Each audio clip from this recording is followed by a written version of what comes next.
नारायणाय नमः।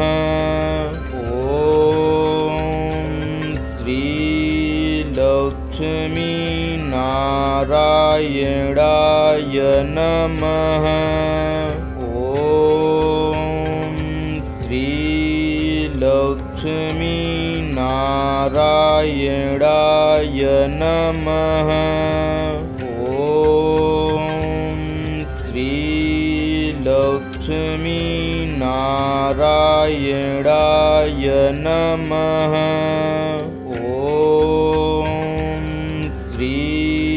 लक्ष्मी नारायणाय नमः।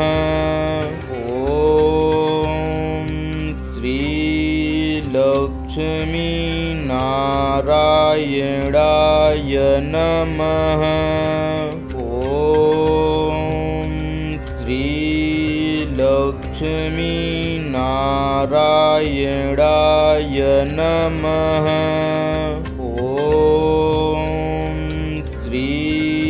लक्ष्मी नारायणाय नमः। श्री लक्ष्मी नारायणाय नमः।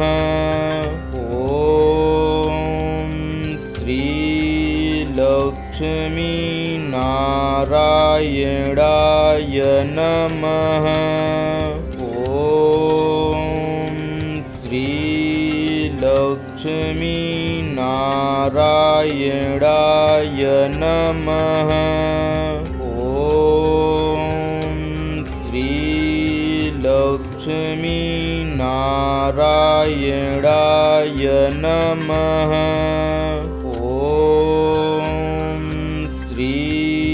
लक्ष्मी नारायणाय नमः।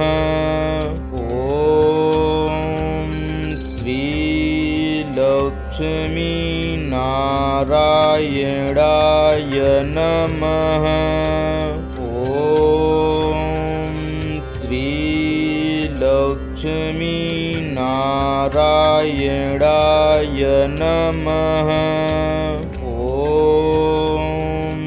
श्री लक्ष्मी नारायणाय नमः।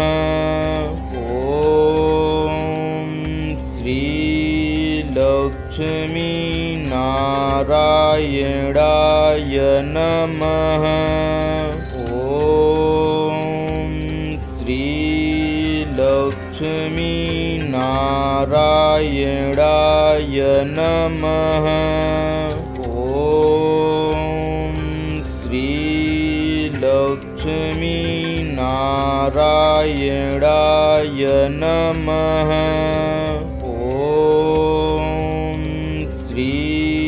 लक्ष्मी नारायणाय नमः।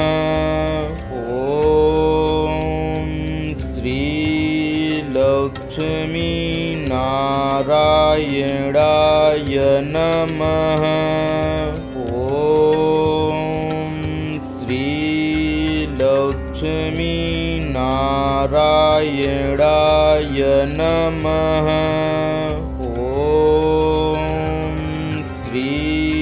लक्ष्मी नारायणाय नमः। श्री लक्ष्मी नारायणाय नमः। श्री लक्ष्मी नारायणाय नमः। श्री लक्ष्मी नारायणाय नमः। श्री लक्ष्मी नारायणाय नमः। श्री लक्ष्मी नारायणाय नमः।